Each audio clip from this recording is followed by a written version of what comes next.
E eu acabei abrindo essa porta um pouquinho e sentei no chão, fiquei ali olhando e aquele parece que eu fui para um outro mundo. E aí vieram, abriram a porta. Rapaz, eu parei lá em casa. Saí correndo, pensei que os caras que eram da capoeira iam me pegar e iam me bater. E eu saí correndo, fui embora para casa, disse esse cara correndo, atropelando, fui embora. Cheguei em casa, falei para minha mãe, né? Falei, mãe, eu vi um negócio ali, eu quero fazer. Ela, o que é? Me falaram que é capoeira.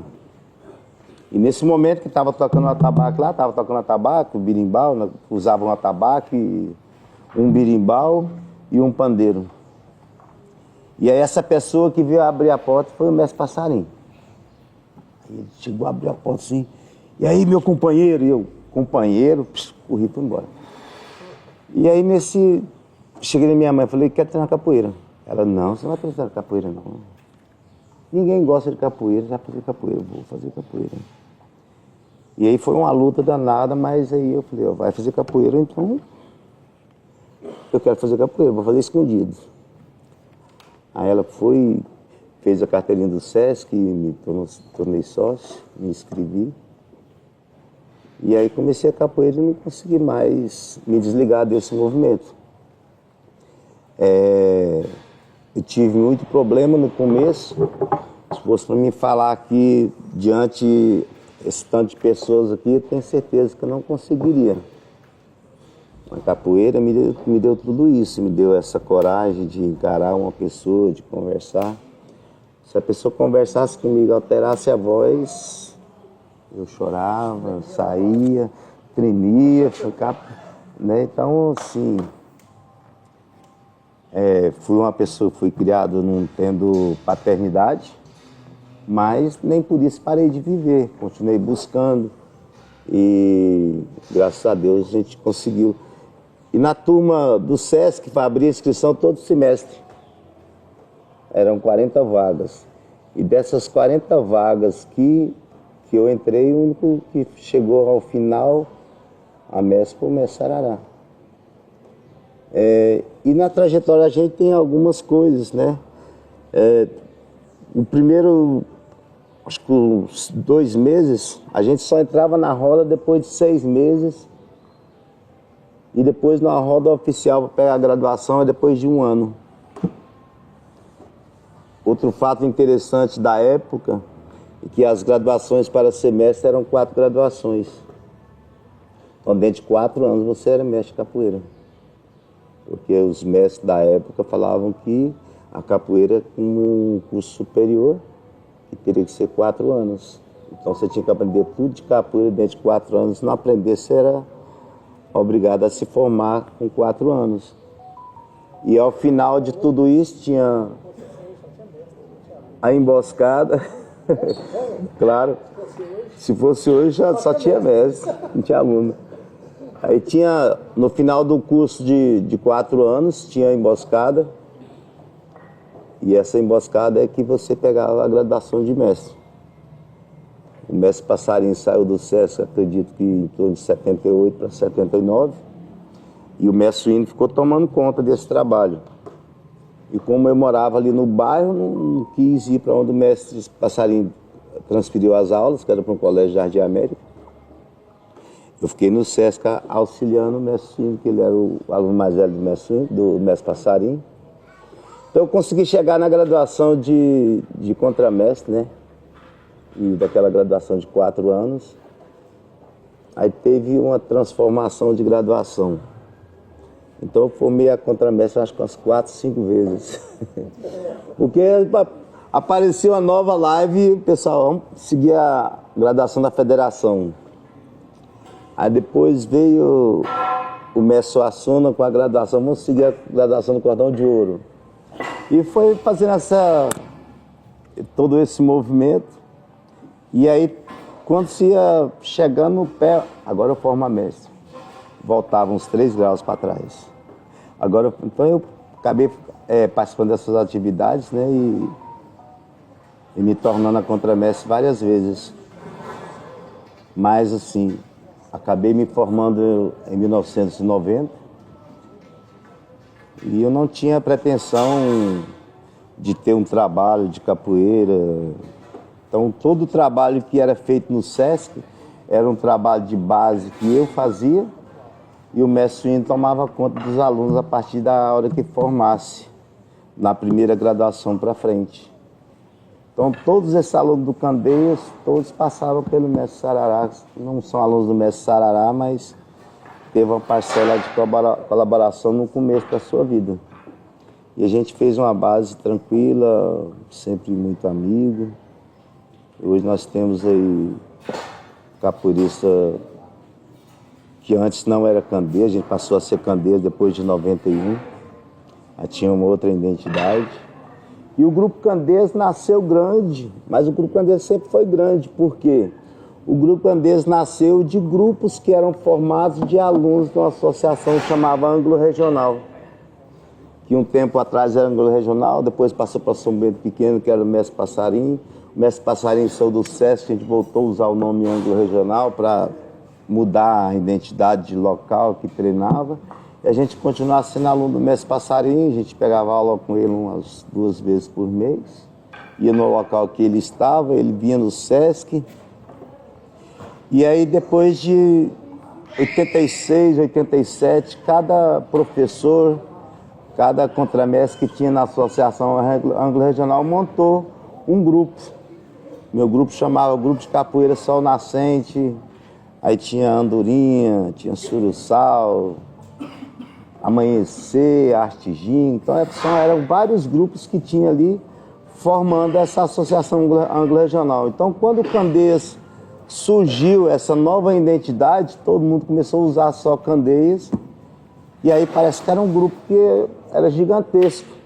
Mas ele já era gigantesco, a hora que era facelado em partes, né? Chegava ali num bairro era um grupo, chegava no outro bairro era outro grupo, mas no contexto final a gente era todos juntos, a gente treinava todo mundo junto no final de semana. Tinha um dia da semana que era quinta-feira, que era aula só para graduados, então nessa época a gente já estava no DCE, e no DCE era a nossa sede. E ali a gente fez grandes eventos, né? Onde a minha formatura foi em 90, foi na época do DCE também. E o Candeias nasceu em 91 com a junção desses grupos que foram montados com o trabalho desde de 75 para 76. Eu comecei a capoeira já um pouco depois do mestre Suíno, foi que uns 6 meses, um ano depois. Foi em 77. E a gente está juntos até hoje. Eu tenho uma coisa comigo, que a gente faz um compromisso com alguma coisa, a gente tem que cumprir. Não são propostas mirabolantes que aparecem na vida da gente, a gente transformar a personalidade da gente, meu caráter. E a gente está nessa pegada aí até hoje. Acredite que vamos morrer por aí. E surgiu várias coisas no mundo da capoeira que às vezes acho que algumas pessoas não deveria acontecer isso, mas tem outra defesa também, que ninguém é dono de ninguém. Eu vou numa academia, procuro um mestre para me treinar, eu pago a minha mensalidade, pago o meu uniforme, pago a minha formatura, eu sou dono de mim. E aí, às vezes, esse aluno sai porque quer experimentar o mundo lá fora. Aí, o que acontece? Muitas pessoas, quando esse aluno sai para experimentar o mundo lá fora, ele se torna um inimigo do mestre. Ah, me traiu, foi para ali. Não, rapaz, quer conhecer o mundo, vai, passeia lá, vai fazer o que você quiser. Porque, afinal de contas, eu que sou o empregado dele, o mestre é que é o empregado do aluno. E o aluno paga para o mestre mandar nele. E por que esse aluno não pode tomar essas atitudes? Mas tem algumas pessoas que, infelizmente, faz essa captação de alunos como se o grupo, a sua associação fosse uma empresa, e é uma empresa, mas de uma forma, assim, eu vejo um mestre pega um aluno sem saber gingar, sem saber tocar um berimbau, sem saber tocar um atabaque, às vezes não tem uma linha educativa que recebeu familiar, tem algumas coisas erradas. E esse mestre lá na periferia, ou dentro de algumas academias também, pega esse aluno e limpa ele. Quando ele está bonitinho, gingando, fazendo os movimentos, tocando berimbau, às vezes ele é um bom cantador, às vezes é um bom tocador de berimbau, de atabaque. E às vezes é um cara bom de capoeira também, e algumas pessoas contratam essa pessoa, um contrato que eu acho que é um contrato falso, né? Olha, eu te dou 6 meses de bolsa para você fazer capoeira comigo. Esse aluno inocentemente sai, vai treinar com esse mestre ou com esse professor, e depois ele olha para trás, aí ele fala, cara, o que eu fiz com o meu mestre? Ele pegou na minha mão, o dia que eu não tinha comida, me levou para casa, não tinha dinheiro para viajar, ele me levou para viajar, me ensinou todos os caminhos, e por causa de uma proposta de alguém que eu nem conheço, troquei meu mestre por alguém. Isso acontece. E aí o que acontece com esse aluno? Inocentemente, ele foi para outra associação, perdeu o mestre, lá na frente, depois que passa o período de bolsa, ele tem que manter essa associação também com um recurso financeiro, o qual ele poderia estar ajudando o mestre dele, com todo o potencial que ele tem, que ele já nasceu com a potência. Ele não precisava de outro cara para potenciá-lo. Porque, na verdade, o mestre capoeira, ele ensina o cara a gingar, ensina a educação dentro da capoeira, fora da capoeira, ensina os movimentos básicos e pode buscar no seu interior. Você não aprendeu tudo que você tem na capoeira só com o seu mestre, só com a sua associação. Nós, mestres mesmo, nós falamos aí que a gente viu um movimento ali do cara ali que todo desequilibrado, um cara que vai cantar, não tem uma educação vocal para fazer a preparação para cantar, não vê como é que são cantadas as melodias, como tem uma hora um tom alto, outro baixo. E você aprende tudo isso, e não aprende só com o seu mestre. Ele te dá algumas dicas. Aí você vai buscar isso numa escola que vai auxiliar o trabalho da capoeira. Quando a gente fala, você tem que malhar, pode malhar para você criar força, não tem problema. Mas a maior força você vai usar com o próprio peso do seu corpo. Se você fizer bananeira aí numa parede, descer a cabeça no chão 10 vezes, é a coisa que está levantando seu peso com o braço. Então você poderia estar usando o seu corpo em vez de estar na musculação. Mas a musculação é uma elite, é uma vitrine, você vai ali todo malhado, né? Mas tudo que você usa dentro de uma sala de musculação, você pode usar dentro da sua academia, com o seu professor, na sua casa, só compor o peso do seu corpo, né? E a gente acaba indo para a musculação. A gente tem uns agarramentos na capoeira, a gente acaba indo lá para o jiu-jitsu, aprendendo umas defesazinhas para sair. Às vezes o cara treina taekwondo para pegar um pouco mais de flexibilidade. Tudo isso tem na capoeira, mas às vezes a pessoa não consegue se concentrar na capoeira e buscar tudo isso. Então são coisas assim que acontecem no mundo da capoeira que... Tá. Vamos mudar o nosso foco. Nós temos essa dança, essa luta que chama o maculelê. Nós temos duas formas de contar sobre o maculelê. Uma como lenda, né? Os tambores é um dos meios de comunicação, acho que creio que depois da fumaça é o mais antigo, que as tribos antigamente, e o tambor veio da raça tribal. As tribos que moravam do outro lado do rio, atrás de uma serra, tocavam os tambores, sabia que estava tocando, se era para guerra, se era para festa. Então isso aqui é um meio de comunicação. E ele é usado hoje no maculelê como meio de comunicação. Você vai treinar uns passos de maculelê, E você tem que treinar os passos de maculelê, passar o passo a passo de cada passo que acontece. E dentro desse passo a passo você vai montar uma coreografia.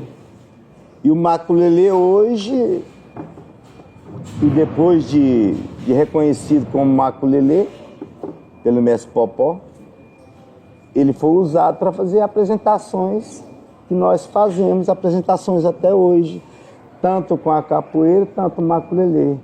Ah, mas eu quero fazer capoeira, que eu quero fazer maculelê. Não, maculelê não tem nada a ver com capoeira. Então o cara vai lá na academia pensa que vai ter maculelê uma vez por semana. Não. Maculelê a gente treina os passos básicos, a gente já tem a grade do maculelê pronta. E a apresentação do maculelê consiste em quê? Uma entrada de apresentação, uma apresentação dos passos que podem ser executados, um meio que fala que é uma louvação, a luta e depois os cânticos de saída. Essa é a sequência do maculelê. Cada associação pode montar um maculelê diferente. Nós íamos para São Paulo na década de 80, esqueci o nome da cidade, no Mestre Alcachofra, e a gente lá tinha competição de maculelê, era festival de capoeira. Tinha um dia que era só maculelê, cada associação levava o seu maculelê e apresentava e era premiados do primeiro ao terceiro os melhores maculelês que acontecia no Brasil inteiro. E automaticamente a gente apareceu aí várias vezes no batizado do Mestre Alcachofra e participamos aí. Bom dia, Jorge! Então, aí nesse meio, cada associação pode montar, mas tem que ter esses requisitos: entrada, apresentação, a saudação, a louvação, a luta em si e depois o cântico de saída e a saída organizadamente com passos que é montado com toda a coreografia. Então a gente vai estar passando aqui uns toques de atabaque, que a gente pode colocar. Os atabaques têm mais ou menos um nome, né? Rupilê. E aí tem uns sons diferentes. E aí cada atabaque desse vai tocar um toque diferente. A gente pode começar, por exemplo, como esse atabaque vai fazer uma marcação. Tanto um, tanto outro, qualquer um dos três pode estar cantando. Como a gente vai ficar mais na marcação e o último vai ficar nas dobras, e esse aqui um pouco de marcação e um pouco de dobra, a gente faz essa combinação aqui. E nas antigas eu era só uma criança, eu vi